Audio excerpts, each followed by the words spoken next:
Reformando discípulos, para a glória de Deus. Boa noite, amados irmãos. Tudo bem com vocês? Espero que sim. Aqui estamos nós no Reformando Discípulos. Vamos falar hoje sobre Mateus capítulo 23. É um prazer ter vocês aqui conosco para conversarmos um pouco mais da palavra de Deus e aprender mais dos seus estatutos. Não se esqueça de se inscrever no nosso canal no YouTube, de deixar um like no nosso vídeo e baixar o aplicativo da igreja para ficar por dentro das programações, do culto. E também compartilhe esse vídeo com algum parente seu, algum familiar, para que essa mensagem possa alcançar mais pessoas a cada dia. Amém. Boa noite a todos, sejam bem-vindos. E eu convido os irmãos em suas casas, vamos abrir o Evangelho de Mateus, a Palavra de Deus, no seu capítulo 23, onde nós vamos ver a última mensagem pública de Jesus, né? O último momento que ele fala às multidões e aos seus discípulos, né? São as últimas orientações de Jesus, lembrando, né? Jesus está no final do seu ministério, na festa da Páscoa em Jerusalém, Jerusalém com milhões de pessoas ali, e já no final do seu ministério. Correto, irmãos? Só lembrando, hoje eu estou com dois Gabriéis aqui, Gabriel Scheidegger e Gabriel Vitral, sejam bem-vindos aí, vamos estudar a palavra de Deus. E como é que começa o capítulo? Jesus fala às multidões e a seus discípulos, né? Na verdade, ele começa a censurar os escribas e fariseus, né? Pode falar vocês aí, podem. Um pouco antes, no capítulo anterior, né, você já vê que ele já estava tendo uma discussão com Herodianos, saduceus e fariseus depois, e agora ele começa falando com as multidões e depois ele se refere diretamente aos fariseus, censurando eles e dando a verdadeira bronca, né, corrigindo muitas atitudes que eles estavam tendo. Pois é. É interessante ver que Jesus, nesse capítulo, ele aperta um pouco o passo, né? Ele realmente censura e ele diz que condena. Ele usa termos aqui usados pelos profetas do Antigo Testamento para condenar cidades, condenar pessoas que estavam cometendo erros crassos com a lei de Deus, com a vontade de Deus para o seu povo, né? Jesus já começa no verso 2 dizendo que na cadeira de Moisés se assentaram os escribas e fariseus, ou seja, eles usurparam a autoridade espiritual em Israel. Eles não foram colocados sentados ali, eles se assentaram e eles começaram a colocar o seu modo de ver a palavra de Deus, né? A gente vai ver que os fariseus, deixa eu só dar uma introdução, né? Mas os fariseus são o quê? Era um partido político judeu que foi criado na reconstrução do templo, na época de Esdras, e depois, aos olhos, no início fazia sentido, porque eles eram rigorosos no cumprimento da lei, porém depois eles começaram a acrescentar coisas que não estavam escritas e que tinham o mesmo peso do que estava escrito, ou seja, a lei oral deles tinha o mesmo peso da lei escrita de Deus, não é isso? Qualquer semelhança com a igreja evangélica brasileira hoje é mera coincidência, tá? Então, a gente vive tempos com muito cristianismo parecidos. em geral, né? Com o cristianismo no geral, mas... Você vê que a lei tinha muitos preceitos, muitos mandamentos, que às vezes tinham diferentes interpretações. Como, por exemplo, era proibido você trabalhar no sábado. Mas o que é trabalho? Quanto de peso você tem que carregar para ser considerado trabalho? Quanto você tem que andar? Então, eles interpretavam a seu bel prazer e os fariseus colocavam. Tanto de peso você não pode carregar no sábado, tal coisa você não pode fazer, tal tipo de comida você só pode comer certa quantidade. Então, eles impunham as próprias leis e acabava que os mandamentos deles acabavam sendo mais valiosos até do que a lei de Moisés, que era essencial para a vida do povo. Sem contar, isso aí, sem contar que tipo assim, tem muita tradição oral, muitas coisas dos escritos judaicos, escritos históricos, que incorporaram tradições orais, que se tornaram lei como se fossem lei de Deus, como se fossem divinamente inspirados, e não eram. E a gente vê muito isso, muito isso. E aí eu falei da igreja evangélica brasileira especificamente, porque a gente tem muito isso. As pessoas dentro das igrejas hoje criam a lei como faziam os fariseus. E ao longo da exposição do capítulo aqui, a gente pode falar um pouco mais sobre isso, né? O legalismo é uma coisa muito comum em igrejas, principalmente algumas que beiram as seitas e outras que são realmente, mas é visto até comum em igrejas. Você vê a igreja que as mulheres são obrigadas a usar véu, tem igreja que você é obrigado a utilizar um certo tipo de roupa, se você não usar um manto que vai até a perna, você não pode subir. Tem igreja que até te proíbe de você ir pregar você não tiver de gravata em cima. Até certas cores são proibidas. Tem igreja que proíbe certas cores. Pra você ver o nível das coisas. Às vezes não são só vestimentas, mas até igreja que proíbe você de ver televisão, de dirigir tal tipo de carro, de andar em tal lugar, de ir à praia. São coisas que são extremamente legalistas, que estão além da lei de Deus e é completamente vontade dos homens. Tem igreja que proíbe de estudar a palavra de Deus. Muitas. Chega a esse ponto. Sim, porque elas distorcem também a escritura, né? Pegam textos fora de contexto, usam... A gente fala muito aqui da alegoria, né? Porque as pessoas não sabem, às vezes, que a alegoria, ela foi, entre muitíssimas aspas, colocada da igreja cristã como tradição por intermédio de Orígenes de Alexandria. Só que Orígenes de Alexandria morreu como herege dentro da igreja.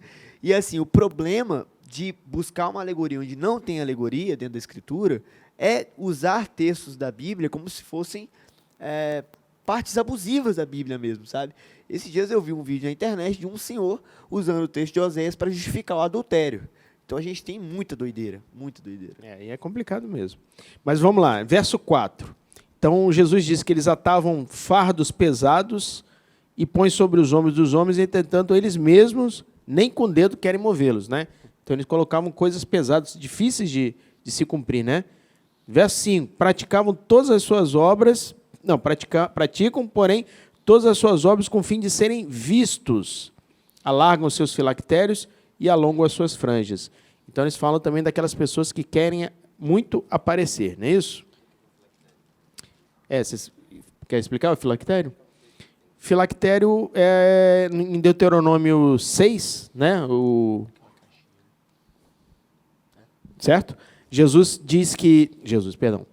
orienta eles que guardassem a palavra de Deus na mente e no coração. Isso foi uma forma alegórica, uma figura de linguagem que Deus usou, mas os judeus levaram ao pé da letra de usar isso escrito e amarrado com uma cinta na testa e nos braços, onde tinham trechos da palavra de Deus. Gabriel vai ler o trecho da palavra de Deus que era escrito. Em Deuteronômio também, ainda em Deuteronômio, capítulo 11, verso 18, diz: portanto, guardareis estas minhas palavras em vosso coração e em vossa alma, e as atarás como um sinal à vossa mão, para que possam ser como testeira entre os vossos olhos.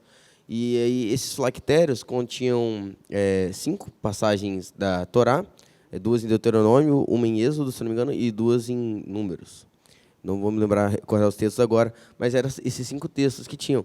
E esses filactérios eram para mostrar como se fosse um amuleto, eles usavam, os fariseus. E eles usavam filactérios, que cada um queria ter um filactério de couro, mais bonito que o outro, um maior que o outro, porque esse mostrava que ele era mais espiritual, que ele tinha mais santidade.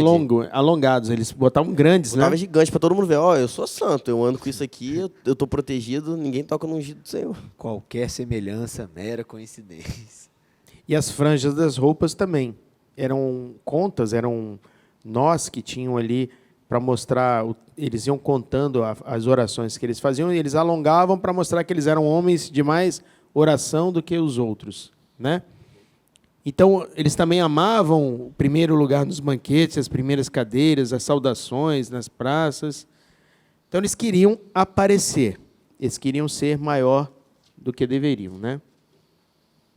Tem até uma história interessante que eu estava conversando aqui com o Gabriel sobre um seminarista de um curso teológico, que a primeira vez ele foi convidado para pregar e se preparou, né? E com certeza seria uma bênção, preparou uma mensagem, e aí ele entrou na igreja como se fosse um general em direção ao altar, marchando ali, todo ereto. No entanto, na hora da sua pregação, foi um fiasco. Né, parecia que Deus havia o abandonado, deixado sozinho, desamparado. E ele sai ali todo cabisbaixo, triste, né? Mas assim, mesmo assim, o pastor, não, vai lá cumprimentar os irmãos da igreja, ele vai, é cumprimentado, e aí um senhorzinho chega no ouvido dele e diz, e abraça, e diz para ele assim, olha, se você tivesse entrado do jeito que você saiu, você teria saído do jeito que você entrou. Ou seja, humildade, né? Não querer aparecer. Se ele fosse humilde ali, ele seria honrado pelo Senhor. Ele entraria humilde e sairia exaltado como um general. Não ao contrário, ele entrou como se fosse um general, mais importante do que todos, e saiu humilhado ali. Dá para ver uma coisa paralela a isso, né?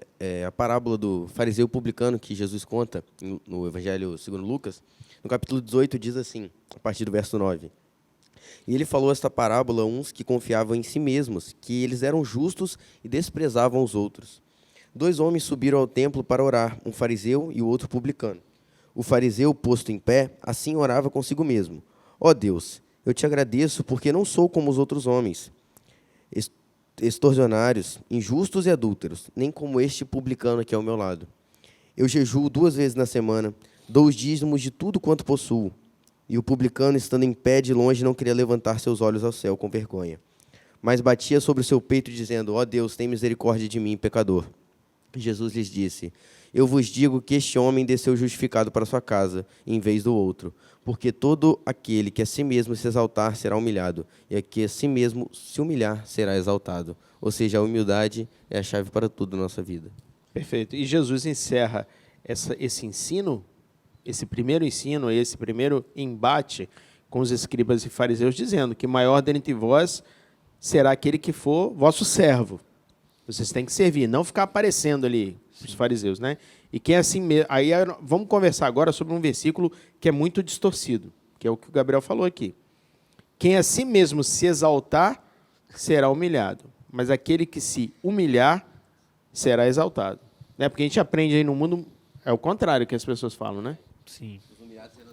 Os humilhados serão exaltados. Né? Essa é a frase que todo mundo bota no perfil do Instagram quando está passando dificuldade. Não, é interessante porque ele fala aqui do 8 ao 11 ali, né, essa questão do servo, é porque eles estavam tentando usurpar não só uma autoridade por causa da aparência exterior deles, mas eles estavam tentando usurpar a autoridade de Deus.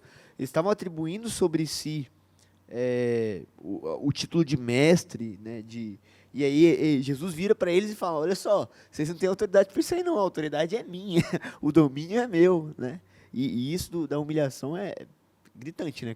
Hoje em dia as pessoas realmente deturpam esse versículo achando que os humilhados serão exaltados. Então, toda vez que eu for humilhado na minha vida, Deus vai me abençoar, Deus vai abrir uma porta, a prosperidade virá. Mas isso não necessariamente é verdade, né?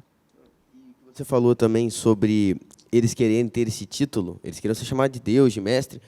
É muito comum você vê na igreja brasileira mesmo hoje. As pessoas chamam alguns líderes religiosos de apóstolos, de mestres, fala os outros doideiros lá que encontrado no neopentecostalismo, né?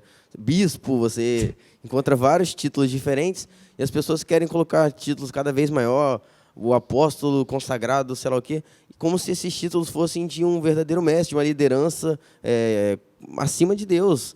E aí você vê também, quando ele fala para não chamar ninguém de mestre, ninguém de rabi, ninguém de pai, porque esse título é só de Deus. E aí você vê também o próprio título de pai, né, como é chamado na igreja romana, papa, ou em inglês um padre, father, né? Isso é uma coisa completamente a distorção do evangelho, você chamar de pai alguém que era para ser íntimo, que era um nome para Deus. Aquela intimidade que você tem com Deus, você dá para outra pessoa, e não devemos dar lugar a nenhum mestre acima do nosso Senhor. Não, com certeza. Nós, protestantes, temos que começar a levar a sério a sola Escritura, ao ponto de estudar a Bíblia e entender que todo líder está submisso à Escritura. Então, com todo respeito aos nossos irmãos, os nossos irmãos pentecostais que têm boa teologia, mas hoje no Brasil tem um fenômeno que, às vezes eu me perguntando, para que reforma? Se a gente for ver a igreja brasileira hoje, né, o pentecostalismo está tomando tão conta que não adiantou de nada. Lutero fazer tudo aquilo, ter todos os movimentos reformados que tiveram, os puritanos, os batistas. A gente precisa voltar à Escritura e a começar a estudar a história da igreja para entender aquilo que deu origem à igreja evangélica brasileira, né? Para a gente poder não cair nesse conto do vigário. Né? Exatamente. Aí agora, a partir do verso 13, nós vamos ver várias advertências de Jesus, ou vários ais, né? Que são 6 que ele vai usar, né? Condenando pessoalmente os fariseus pelos erros e as coisas que eles causam nas pessoas.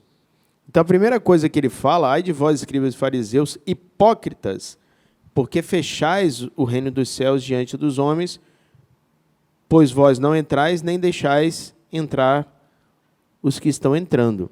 Então, eu acho interessante assim, que ele chama eles de hipócritas, que do grego hipócrates quer dizer atores, ou seja, vocês são fingidos, tudo isso que vocês fazem são fingidos, e vocês impedem as pessoas de ter acesso ao reino de Deus. Não é isso? A gente tem que, nós cristãos temos que nos atentar para isso, né?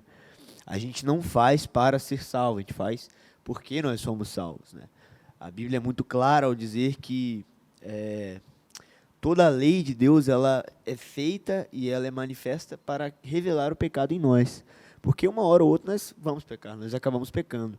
Então o que acontece? Revelando esse pecado, quem nos salvou para que nós pudéssemos cumprir a lei e transformou o nosso interior ao ponto de dar-nos um coração de carne, não mais de pedra, foi Cristo. É por causa da obra de Cristo que nós temos acesso ao poder do Espírito Santo para que nós possamos vencer os nossos intempéries e podemos cumprir a lei de maneira tal que nós consigamos fazer as coisas. Mas o problema aqui dos fariseus era pior. Eles estavam com 2 pesos, 2 medidas. Eles falavam assim, se você fizer determinada coisa, mas não fizer outra, então você está errado, você não vai chegar no céu. E hoje, na igreja brasileira, a gente tem isso também, a gente cria a lei, sabe? A gente tira o lugar de filho. É exatamente isso. Você vê líderes hoje, não só na igreja brasileira, mas no mundo todo, né? Existem diversas apostasias e falsos profetas que ensinam de tudo, menos a salvação, menos a redenção em Cristo. E eles impedem com que as pessoas encontrem o reino dos céus. Porque você consegue até pensar, mas e aquele irmãozinho que foi dedicado naquela igreja, que trabalhou tanto e fez tal coisa, só que às vezes ele não conheceu quem era Cristo de verdade e ele foi impedido de entrar no reino do céu por causa de um falso ensinamento. E aqui eles colocavam expectativas demais nas pessoas, né, igual falado no verso 4, que eles colocam fardos pesados demais nos homens, que eles não conseguiam suportar. Ou seja, eles tinham que cumprir o rigor da lei, ou então fazer coisas além da lei, que era impossível eles conseguirem fazer isso. E eles achavam que isso era necessário para herdar a vida eterna. E exatamente o que acontece hoje. Você vê as igrejas têm toda a estrutura e não pregam o mais importante, que é a salvação, que é a redenção em Cristo. Eu, uma vez, fui na primeira igreja presbiteriana de Vitória e eu vi o pastor Hernando Dias Lopes, ele foi pregar sobre o sermão de João Batista. E João Batista está falando para os fariseus, e naquela época a religião judaica tinha tudo.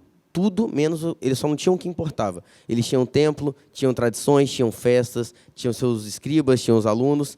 A religião judaica tinha tudo, só não tinha a coisa que mais importava, que era a palavra de Deus. Deus já estava 400 anos em silêncio, e a palavra de Deus era o que importava. E quando a palavra de Deus não é pregada corretamente, é isso que acontece. Homens não podem herdar o reino do céu. Exatamente isso.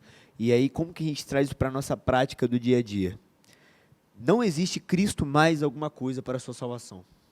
Se nós cremos no brocado da reforma lá, no solos Cristos, é solos Cristos. É por intermédio da obra perfeita de Cristo, da nossa justificação, da nossa redenção e a propiciação de nossos pecados, que Ele imputou em nós a sua justiça e nós imputamos nele os nossos pecados. Então, quando Jesus realiza aquele ato e nós concebamos que Ele fez aquilo perfeitamente, é por intermédio desse ato que nós somos unidos em amor com Cristo e a partir daí nós conseguimos cumprir a lei e realizar boas obras. E mesmo que nós venhamos a pecar no futuro, porque nós não estamos livres da presença do pecado, só do domínio do pecado por intermédio do Espírito Santo nas nossas vidas, nós precisamos compreender aquilo que o apóstolo Paulo fala em Romanos 8. Porque eu estou convencido que nem a morte, nem a vida, nem os anjos, nem os principados, nem as potestades, nem as coisas do presente, nem as coisas do porvir, nem a altura, nem a profundidade, nada há de nos separar do amor de Deus que há em Cristo Jesus. E isso significa para nós o quê? Que mesmo que nós pecássemos, nós temos que entender que a nossa salvação está nas mãos de Cristo. Entendeu? Glória a Deus. E aí Jesus continua a repreendê-los, né, pela forma como também eles exploravam os mais fracos, no caso das viúvas, né? Também fazia como a forma como eles faziam seus prosélitos para si, né, os seus discípulos. Aí como é que ele fala, Gabriel, dos prosélitos que os fariseus faziam? Ai de vós, escribas e fariseus hipócritas, porque percorreis o mar e a terra para fazer um prosélito, e depois de o ter desfeito, o fazeis 2 vezes mais filho do inferno do que vós. Para quem não sabe, prosélito era uma pessoa que era de outro povo, de outra religião, de outra tribo, que se convertia ao judaísmo. E aí os prosélitos, se fosse um prosélito grego, por exemplo, ele teria que, ou de qualquer tribo, enfim, ele teria que fazer a circuncisão, teria que guardar os mandamentos, fazer a dieta judaica.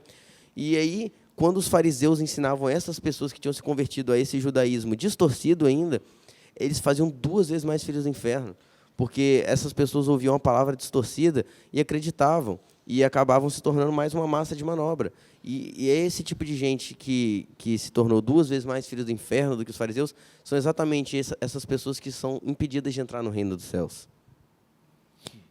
Perfeito. Depois ele chama os fariseus de guias de cegos, porque eles conduzem o povo a um erro espiritual. Não é isso, Gabriel? Exatamente. Quem jurar pelo templo, isso nada é, mas o que jurar pelo ouro do templo, esse é um devedor. E aí ele estava falando aqui daquilo que a gente falou, de 2 pesos, 2 medidas. Existiam leis do primeiro século que condenavam alguns juramentos e deixavam que outros existissem. Então, assim, decidam a sua vida, né? Ou eu posso, por exemplo, eu posso usar o bigode, mas não a barba. Então, são as pequenas coisas que algumas igrejas, às vezes, falam ou fazem, que não tem base escriturística nenhuma, mas ainda assim continuam colocando essas imposições para que a pessoa sinta que ela não está sendo tão aceita assim por Deus, né? E aí ele continua criticando, ele fala, ai de vós, fariseus, porque dais o dízimo da hortelã, do endo e do cominho, e tendes negligenciado os preceitos mais importantes da lei, a justiça, a misericórdia e a fé. Eles davam valor a coisas pequenas que não tinham importância, em detrimento às que são importantes. E aí ele fala, né, de coar um mosquito, não é isso? E engolir um camelo. É até ruim usar essa palavra aqui, mas os fariseus eram muito picareta, né? Porque você vê que eles tiravam até os temperos das pessoas, como forma de dízimo.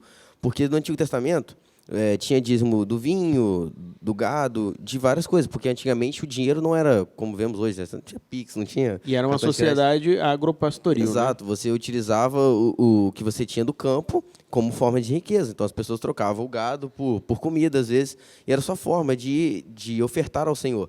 E aí, não bastasse ter essas coisas, os fariseus ainda tiravam das pessoas cominho, endro e hortelã. São coisas pequenas, são folhas, sementes, temperos. Eles tiravam até isso. E você vê hoje igrejas que sugam tudo das pessoas, sugam todos os seus bens até não aguentar mais. Aquelas senhorinhas mais simples, de idade, que não têm um conhecimento muito bom, ou pessoas de menos cultura, são enganados por falsos profetas, que são chamados para campanha de oração, campanha do óleo ungido, qualquer coisa, e você vende, e as pessoas vendem tudo, vendem um carro, a casa para poder comprar essas coisas, a fim de receber falsas promessas, e acreditando que Deus fará alguma coisa por elas. E aí também, você vê, eles se importavam com essa coisa pequena e não se importavam com o mais importante da lei, que era o juízo, a misericórdia, e como você falou, o versículo, né, de coar um mosquito e engolir um camelo. Tanto o mosquito quanto o camelo eram animais impuros para os judeus. E os fariseus, como eles se consideravam pessoas extremamente puras, eles coavam a água que eles iam beber num pano, num voal, para que não tivesse nenhuma pata de mosquito, nada caísse, nenhuma sujeira. E aí eles estavam se limpando dessa pequena coisa e engolindo uma coisa maior ainda, cometendo pecados mais graves, com consequências piores. E esta era a vida hipócrita que eles viviam. É interessante falar um pouco, porque em 2017 teve uma agência britânica que constatou que mais de 33% dos cristãos britânicos, e olha que na Inglaterra a igreja diminuiu muito, né, depois da era pós-moderna, mais de 33% estavam sofrendo com um abuso espiritual. E é um mal que assola as nossas igrejas assim, de uma maneira grotesca, porque normalmente esses líderes são líderes que não conhecem a Bíblia, não sabem do que estão falando. A igreja cria uma casca de elitismo espiritual de tal maneira que alguns se sentem melhores que outros, mas sem embasamento bíblico algum para isso. Não existe embasamento bíblico para isso, né? E aquelas pessoas se sentem ruins, porque elas não conseguem alcançar aquele grau e elas ficam doentes mesmo, né? Então, assim, os fariseus aqui estavam se importando com coisas minúsculas. Existem líderes que se importam com coisas minúsculas, mas que não pregam a escritura, a verdade bíblica e a história da redenção, que é Jesus Cristo e sua obra, né? É isso mesmo. E Jesus continua em ênfase ali a criticar os fariseus quando ele diz que eles se importam no verso 25, em limpar o exterior do copo e do prato, mas por dentro eles continuam sujos. Né? Então, ou seja, eles combatem o pecado exteriormente, mas não o pecado interior. Né? Depois continua falando que eles são fingidos espiritualmente, no verso 27 e no verso 28, que eles são como sepulcros caiados. Né? Pode falar. Esses sepulcros caiados eram sepulcros que você via em Jerusalém, que eram pintados com cal. Cal que também é utilizado em árvores para evitar fungo, sujeira, só que por dentro pode ser que corroa a árvore ou outros materiais que ela cobre, né?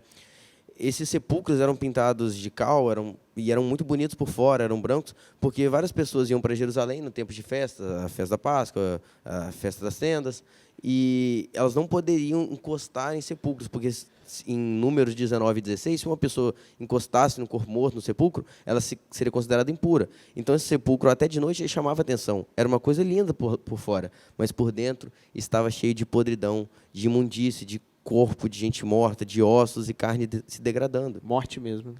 E é exatamente assim como você vê os falsos crentes, os falsos profetas. Por fora é a coisa mais bonita. É uma pessoa que parece que é santa, que parece que é justa, que parece que é certinha, que faz as melhores coisas. Mas dentro, essa pessoa tem iniquidade, falsidade, malícia e tudo de ruim que possa habitar. Tá tendo uma explosão recentemente de vídeos de pregadores xingando no meio da pregação. Pessoas que simplesmente soltam um palavrão ali, do nada, como se não fosse nada. E aí são sepulcros caiados. Esse aí é o fingimento que às vezes a pessoa se importa com você usar uma bermuda para comprar um pão, mas fazer isso no púlpito do nada, porque a Bíblia fala que o quê? A boca fala do que o coração está cheio. Então, a pessoa que fala isso, ela não fala do nada. Entendeu? E é isso que o texto quer dizer, ensinar para nós, que nós não podemos ser assim. E muitas vezes essas pessoas apontam outras como se fossem sepulcros, mas na verdade elas são sepulcros, só que caiados, né? Estão muito arrumadinhas ali, com a rota santidade, mano. Aí que é o problema. E aí no verso 29, Jesus continua a dizer sobre eles, que eles eram hipócritas, porque eles edificavam o sepulcro dos profetas, eles adornavam esses sepulcros, e diziam também que se eles tivessem vivido no tempo dos pais deles, eles não deixariam que os profetas fossem mortos. Que eles não fariam isso. Eles são bons demais para isso. Você vê que eles queriam parecer tão justos que, para quem não se lembra, vamos recordar aqui, no Antigo Testamento, todo profeta de Deus era perseguido. O povo sempre estava em pecado, o sacerdote estava em pecado, o rei. E o profeta, a função dele era corrigir o pecado do povo através da palavra de Deus. Deus dava a palavra ao profeta e ele trazia o juízo, trazia a palavra de arrependimento. E todos eles eram perseguidos. E aí os fariseus estavam falando assim, não, se fôssemos nós, na época dos nossos pais, a gente nunca ia perseguir os profetas, porque a gente ia saber que eles não estão falando a verdade, nós nunca faríamos isso. Você vê, tem gente que fala assim, se fosse eu nesse lugar, eu não teria feito isso, não. Pecar? Pecar desse jeito, aquele ali adulterou. Eu nunca faria isso, eu sou santo, sou justo, sou reto. Não, eu sou muito bom. Deus tem o prazer de me ter nessa igreja. Só de Deus que eu tô aqui, né? Só faltava eles falar isso. E aí Jesus fala que vocês testificam contra vós mesmos, porque vocês mostram que vocês são filhos daqueles que mataram os profetas. Jesus está mostrando que se vocês estivessem lá, vocês fariam a mesma coisa. O pecado que vocês apontam no povo, o pecado que vocês apontam nas outras pessoas e nos antepassados, vocês fariam igual, se bobear até pior, porque vocês são sepulcros caiados, vocês são podres por dentro, e perseguiriam os profetas da mesma forma que os seus pais perseguiram. E aí Jesus usa duas palavras duras por conta dessa, chamam de serpentes e raça de víboras. Como escapareis da condenação do inferno? Pois eis que eu vos envio profetas, sábios e escribas, e vocês vão matar uns, vão crucificar outros, vão açoitar. Então Jesus fala, olha, vocês estão falando isso da boca para fora, mas dentro de vocês são podridão, vocês são víboras, vocês são sepulcro caiado, e vocês vão continuar matando quem eu enviar. Uma semelhança aqui com a pregação de João Batista, né? Durante todo o ministério de Jesus foi muito paciente. Mas como ele já estava na última semana de vida, eu acho que ele, nesse momento, como era a última pregação pública dele, ele quis rasgar o verbo ali e falar, olha, vocês são serpentes, raça de víboras. E nos próximos versículos a gente vai ver que ele explorou todo o Antigo Testamento da Bíblia hebraica, que Zacarias aqui seria o último livro da Bíblia hebraica, né, na época lá, Ele vai de Abel que é Gênesis, né? até Zacarias, não é isso?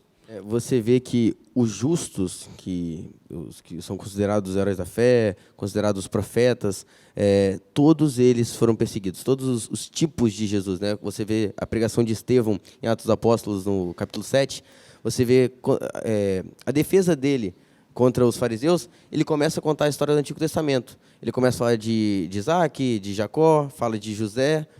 Ele depois fala de até Davi, ele vai citando profetas, reis, sempre pessoas que tinham o viés de salvador, né? Os heróis do povo, eles sempre foram rejeitados e perseguidos. E aí você vê, Jesus fala que vai enviar sábios, que vai enviar profetas, e isso me remete muito ao Sermão do Monte, que Jesus diz: bem-aventurados sois vós, quando homens vos insultarem e vos perseguirem, e falsamente disserem toda espécie de mal contra vós, por amor de mim. Alegrai-vos e se regozijem imensamente, porque grande é a vossa recompensa no céu, pois assim perseguiram os profetas que foram antes de vós. Ou seja, a igreja, ela dá certo quando ela incomoda o mundo, quando ela incomoda as portas do inferno, porque a palavra de Deus não é como um pirulito na boca de criança que é agradável. A palavra de Deus não é um travesseiro ou um band-aid que te ajuda a sentir uma sensação melhor. Ela é espada. Ela é espada que corta e que incomoda. E toda a história da igreja, você vê os apóstolos no livro de Atos sendo açoitados, as pessoas levando surras na sinagoga, sendo torturados, e depois sendo perseguidos, sendo jogados em fogueiras, em cativeiros, em leões, mas mesmo assim continuam vitoriosos, porque a palavra de Deus não volta vazia. Glória a Deus. E é interessante porque isso aqui é um ensinamento para nós, no sentido de que eles se achavam tão justos que não precisavam do julgamento de Deus, assim. E, às vezes, dentro das igrejas, nós mesmos nos encontramos assim. E isso vem de duas coisas. Primeiro, de um falso entendimento de quem Deus é e de uma péssima teologia de quem nós somos, sabe? Porque nós precisamos compreender que Deus é soberano, Deus é poderoso, Deus é tudo isso, mas que nós somos pecadores, merecedores da ira divina, mas nós somos salvos pela graça de Deus. Spurgeon dizia que se nossa salvação dependesse de nós mesmos, seria como se fosse um barco de papel tentando atravessar o Oceano Atlântico. Então, isso é verdade, sabe? O entendimento de quem nós somos, então, como a gente aplica isso praticamente na nossa vida, né? Nós precisamos entender que quando algum irmão erra, ele, claro, precisa, às vezes, ser admoestado, precisa ter uma disciplina bíblica ali e tudo mais, mas a gente tem que se colocar no lugar desse irmão, às vezes, sabe? Falar assim, olha, eu também seria passivo de pecar dessa maneira, sabe? Enfim, entender o que Deus fez por nós primeiro, para que depois nós consigamos fazer isso sem fazer julgamentos, né? 2 pesos, 2 medidas. E finalizando, depois de Jesus falar sobre isso, ele faz um lamento sobre Jerusalém. Ele já prevendo a destruição que Jerusalém iria sofrer no ano 70 depois de Cristo, né, pelo general Tito, do exército romano. Ele fala: Jerusalém, Jerusalém, que mata os profetas e apedrejas, né, falando desses fariseus que isso faziam. Apedreja os que foram enviados. Quantas vezes quis eu reunir teus filhos como uma galinha junto aos seus pintinhos, debaixo das asas, e vós não quisestes. Você vê que Jerusalém é o centro da religião judaica, né? Era a cidade religiosa mais importante daquela época. E todos os profetas sempre foram apedrejados, perseguidos, mortos. Isaías foi cerrado ao meio. Paulo depois, como apóstolo, foi decapitado. Pedro também foi morto. Tiago foi morto à espada. Todos os profetas sempre foram mortos por amor do nome do Senhor e por amor à palavra de Deus. E esse lamento de Jesus, você vê que ele entra, depois ele vai entrar na cidade, né, ele já entra chorando, porque ele prevê a destruição. Por causa do pecado daquela cidade, ela seria destruída. Por causa que eles rejeitaram a Deus, rejeitaram a sua palavra. Você vê no capítulo anterior, que foi estudado, né, semana passada, o 22, fala da parábola do reino. E aí mostra os judeus rejeitando aquilo de Deus. E por isso depois foram julgados. E da mesma forma é essa cidade que matou todos os enviados de Deus e que agora receberá como punição por todos os seus atos. É muito interessante perceber, eu sei que a gente não vai estudar o 24 hoje, só depois, Mas os discípulos depois ignoram, né? Eles vão lá mostrar o templo. Tipo assim, Jesus fala que não vai ficar pedra sobre pedra, que vai tudo ficar derribado, que eles não vão mais ver ele, e os discípulos simplesmente ignoram. Nossa, que construção linda, você olha essas pedras, Então, assim, que coisa linda. É ensinamento para nós isso, né? Quantas vezes Jesus quis ajuntar aquele povo, fazer daquele povo aprender dele, Deus quis fazer isso, né? Mas durante todo o Velho Testamento e no Novo, até uma parte do Novo, os discípulos também fizeram isso. Então, é isso. Amém. Mas Deus quer uma bênção para vocês. Ele fala assim, olha, declaro-vos, pois, que desde agora já não me vereis, até que venha a dizer, bendito que vem em nome do Senhor. Amém. E disseram, né? E disseram. E um dia ele voltará. E todo olho verá, toda língua confessará, todo joelho se dobrará, reconhecendo que ele é o Senhor. A mensagem principal que fica é para não temer os falsos ensinos ou os falsos profetas. É muito importante, irmãos, sempre estudar a palavra de Deus para não ser enganado, para não ser, para que eles não possam impedir a nossa salvação e para não cair em falsas doutrinas. E como você vê em 2 Timóteo 4, né, Paulo fala que chegará um tempo em que as pessoas rejeitarão essa doutrina e amontoarão mestres e líderes para si conforme as suas próprias vontades. É isso que tem acontecido hoje. Mas não devemos temer. Os falsos profetas, eles vêm e acabam com tudo. Os falsos profetas, eles são o ladrão que Jesus cita em João 10. João 10:10 vai dizer que o ladrão vem para matar, roubar e destruir. Eles destroem ministérios, eles destroem as igrejas, destroem casamentos, roubam a dignidade das pessoas, assassinam reputações. Mas Jesus, o bom pastor, ele veio para dar vida e vida em abundância. E ele é o bom pastor que conhece suas ovelhas e dá a vida por elas. Então, descanse no Senhor, que com certeza você encontrará paz. E que nós não sejamos dentro das igrejas como eles eram, né?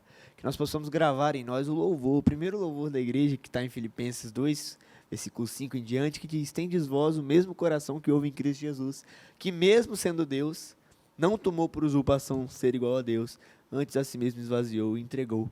E é aquela lógica que os fariseus não entenderam.